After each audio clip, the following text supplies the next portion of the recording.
하나님의 말씀은 맛있습니다. 하나님의 말씀은 즐겁습니다. 하나님의 말씀은 생명과 행복을 줍니다.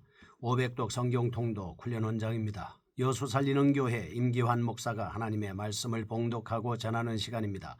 함께 하시면 기적이 일어납니다. 알람을 설정하시고 들으시면 좋겠습니다. 본 방송은 유튜브에서 성경 통독 임기환 검색하시고 구독하시면 계속되는 하나님의 말씀 업데이트를 통해서 은혜 받으실 수 있습니다. 오늘은 이사야 27장을 봉독하고 말씀을 전하겠습니다. 이사야 27장. 그 날에 여호와께서 그 견고하고 크고 강한 칼로 날랜 뱀 리워야단 곧 꼬불꼬불한 뱀 리워야단을 벌하시며 바다에 있는 용을 죽이시리라. 그 날에 너희는 아름다운 포도원을 두고 노래를 부를지어다. 나 여호와는 포도원 지기가 되며 때때로 물을 주며 밤낮으로 간수하여 아무든지 이를 해치지 못하게 하리로다. 나는 포도원에 대하여 노함이 없나니 찔레와 가시가 나를 대적하여 싸운다 하자 내가 그것을 밟고 모아 불사르리라. 그리하지 아니하면 내 힘을 의지하고 나와 화친하며 나와 화친할 것이니라. 후일에는 야곱의 뿌리가 박히며 이스라엘의 움이 돋고 꽃이 필 것이라. 그들이 그 결실로 지면을 채우리로다. 주께서 그 백성을 치셨던들 그 백성을 친 자들을 치심과 같았겠으며 백성이 죽임을 당하였던들 백성을 죽인 자가 죽임을 당함과 같았겠느냐. 주께서 백성을 적당하게 견책하사 쫓아내실 때에 동풍 부는 날에 폭풍으로 그들을 옮기셨느니라. 야곱의 불의가 속함을 얻으며 그의 죄 없이함을 받을 결과는 이로 말미암나니 곧 그가 제단의 모든 돌을 부서진 횃돌같게 하며 아세라와 태양상이 다시 서지 못하게 함에 있는 것이라. 대저 견고한 성읍은 적막하고 거처가 황무하며 버림받아 광야와 같은 즉 송아지가 거기에서 먹고 거기에 누우며 그 나뭇가지를 먹어 없이 하리라. 가지가 마르면 꺾이나니 여인들이 와서 그것을 불사를 것이라. 백성이 지각이 없으므로 그들을 지으시니가 불쌍히 여기지 아니하시며 그들을 조성하시니가 은혜를 베풀지 아니하시리라. 너희 이스라엘 자손들아 그날에 여호와께서 창이라는 하수에서부터 애굽 시내에까지 과실을 떠는 것 같이 너희를 하나하나 모으시리라.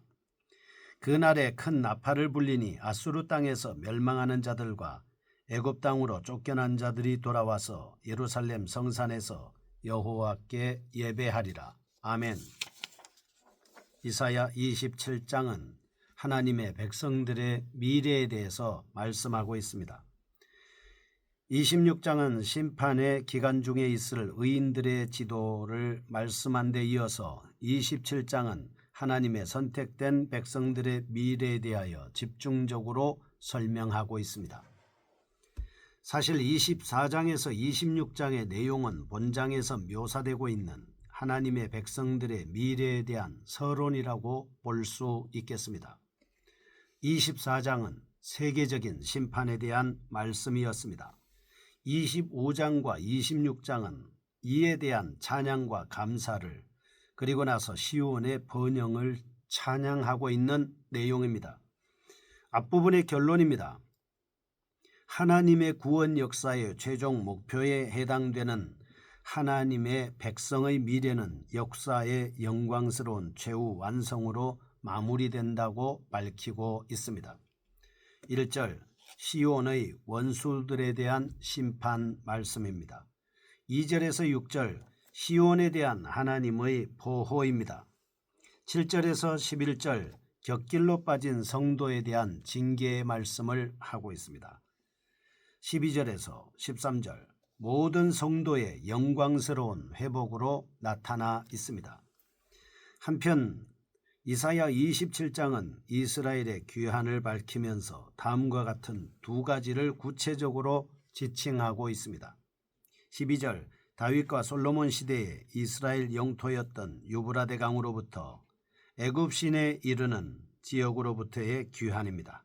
13절 아수르 땅과 애굽 땅으로부터의 귀환에 대한 말씀입니다. 그러나 이러한 지역적인 묘사를 하고 있다고 해서 본 내용을 단지 그 당시에만 적용하여 해석하는 것은 지나친 축소 해석이다라고 하는 것을 알 수 있죠. 왜냐하면 24장부터 시작하는 전체적인 흐름이 전 우주적인 보편성을 지니고 있기 때문입니다. 또한 하나님의 구원과 심판을 묘사함에 있어서 묵시적이며 종말론적인 분위기를 드러내고 있기 때문입니다. 그러므로 이사야 27장에 나오는 하나님의 백성들의 미래는 역사적으로는 이스라엘의 바벨론 포로에서의 귀환을 의미함과 동시에 종말론적으로는 하나님의 백성들의 궁극적인 회복과 구원을 예표하는 것으로 볼 수 있겠습니다. 1절에서 6절입니다. 최종적 심판과 포도원의 노래에 대한 말씀을 살펴보겠습니다. 하나님의 심판의 절정을 묘사하는 앞단락에 이어지는 본단락 1절, 하나님의 심판의 최종적인 모습을 그리고 있습니다. 2절에서 6절, 하나님께서 당신의 백성들을 끝까지 보호하심을 밝히는 포도원의 노래가 들어가 있습니다.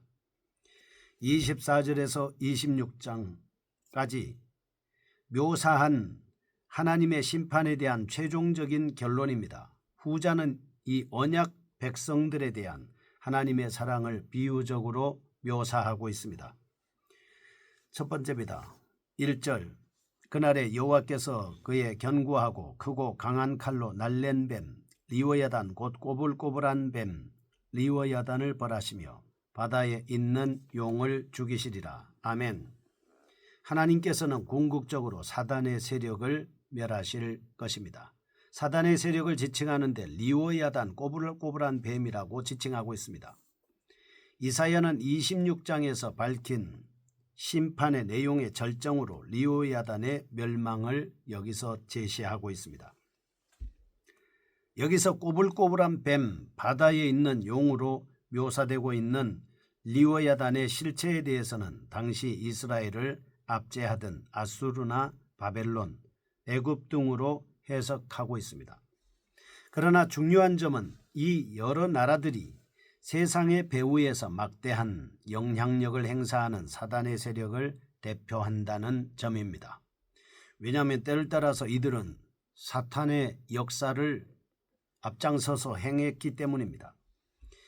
성경 요한계시록 12장 39절, 13장 4절, 20장 2절의 뱀이나 용 등은 종종 사단을 상징하기 때문입니다. 또한 리워야단은 하나님께서 이스라엘 백성들은 출애굽시킬 때 애굽을 쳐부쉈던 사건을 묘사하는 표현에서도 사용되고 있습니다. 결국 이사야는 하나님의 주권적인 권세와 승리를 더높이기 위해 신화에 나오는 상들을 사용하여 설명하고 있다는 사실입니다. 이러한 성격의 비유는 요한계시록 13장 1절에 바다에서 나온 한 짐승으로 절정에 달하고 있습니다. 하나님께서는 마지막 날에 악의 세력으로 상징되는 리워야단을 반드시 처단할 것입니다. 둘째, 2절에서 6절입니다. 하나님께서는 당신의 백성들을 신실하게 사랑하십니다. 이사야는 처절한 심판을 언급하고 곧바로 지극히 부드러운 포도원의 노래로 하나님의 사랑을 표현하고 있습니다. 왜냐하면 심판의 과정 가운데서도 하나님께서는 언약 백성들을 변함없이 사랑하신다는 사실을 확인해 주시고 아울러 심판의 비참함 때문에 생기는 백성들의 두려움을 위로해 주기 위한 것입니다. 두 번째 7절에서 11절입니다. 하나님의 백성에 대한 징계를 살펴보겠습니다. 후일에 있을 하나님의 백성의 회복에 대해 포도원의 비유를 통해 묘사하고 있는 앞 단락에 이어서 본 단락은 하나님의 백성들을 정결하게 하기 위한 하나님의 징계를 다루고 있습니다. 본서 기자는 언약 백성을 향한 하나님의 사랑과 관심을 표명하고 나서 이제는 하나님이 요구하는 신앙적인 수준으로 성숙하도록 훈련시키시는 하나님의 방법을 소개하고 있습니다. 첫째 7절에서 9절입니다. 하나님의 백성이 당하는 징계의 의미로 하나님께서는 불의를 자행한 이스라엘에 대해 징벌을 내리고 있습니다. 그러나 대적들을 처벌하실 때와는 근본적으로 다릅니다. 대적들에게는 잔인할 정도로 철저하게 심판하시지만 택한 백성에게는 회개할 수 있을 정도까지만 적당히 징계하십니다. 왜냐하면 이방 나라들에 대한 징계는 심판이 목적입니다. 그러나 이스라엘에 대한 징계는 회복이 목적이기 때문입니다. 그러므로 이스라엘에게 있어서 징계는 삶을 정결하게 하고 올바른 길을 걷도록 하려는 하나님의 자비하심의 표현인 것이죠. 결국 징계는 성도로 하여금 하나님의 거룩하심에 참여하도록 만드는 적극적인 훈련이라고 볼 수 있겠습니다. 둘째, 10절과 11절. 열국에 대한 심판으로 이스라엘 백성과는 달리 견고한 성읍을 자랑하며 택한 백성을 괴롭혔던 아수르나 바벨론 등은 완전히 파멸될 것을 예언하고 있습니다.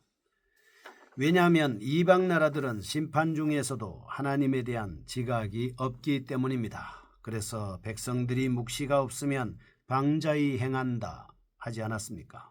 하나님의 말씀이 없으면 자기 소견대로 옳은 대로 행한다라고 말씀을 하고 있습니다. 빛이 없으면 어둠 가운데 행한다 하는 것입니다. 그래서 여러분과 저는 성경 통독을 계속해야 하는 것입니다. 저는 이 방송을 계속해야 하고 여러분은 청취를 계속해야 하는 것이죠. 왜? 빛이 비추고 있기 때문입니다. 이처럼 하나님의 존재를 인정하지 않고 섬기지 않는 자들은 하나님의 은혜와 사랑을 받을 수가 없습니다. 결국 어리석은 일을 행할 수밖에 없죠. 그것도 강하고 담대하게 말입니다. 12절에서 13절입니다. 하나님의 백성들의 미래에 대한 말씀입니다. 하나님의 백성들에 대해 가해지는 제한된 징벌과는 달리 하나님을 거절한 자들의 철저한 멸망을 대조적으로 묘사한 이후에 선지자는 하나님께서 마지막 당신의 백성을 모으신다는 사실을 의도적으로 부각시키고 있습니다. 사실 이 내용은 24장부터 시작되는 일련의 내용의 결론입니다. 택한 백성들의 미래에 대한 낙관적인 분위기를 함축적으로 제시하고 있습니다. 이와 같은 본단락은 이스라엘의 회복의 범위와 과정을 밝히는 부분과 이스라엘 회복의 궁극적인 목적을 밝히는 부분으로 구분해 볼 수 있겠습니다. 이제 종말론적인 성격이 물씬 풍기는 본단락에 나타난 내용상의 특징을 살펴보겠습니다. 첫째, 12절. 하나님의 백성들의 회복은 세계적이며 동시에 개인적입니다. 과거 이스라엘의 전성기였던 다윗과 솔로몬 시대의 영토를 상징적으로 묘사하면서 회복의 세계적인 성격을 묘사하고 있습니다. 하나님의 백성들의 회복은 어느 한 지역에만 국한되는 것이 아니라 보편적입니다. 무제한적이라는 사실입니다. 동시에 이 회복은 세상 모든 사람들에게 주어지는 것이 아니라 하나님께서 일일이 개인적으로 부르시는 회복이라는 것입니다. 이런 관점에서 보면 철저히 개별적이고 내면적이라고 볼 수 있겠습니다. 둘째, 13절. 하나님께서는 당신의 백성들을 회복하심으로써 경배를 받으실 것입니다. 하나님의 회복이 실현될 때 각처에 흩어져 살던 이스라엘 민족은 예루살렘으로 귀환하여 최후 승리를 기뻐하며 하나님의 영광을 찬양하게 됩니다.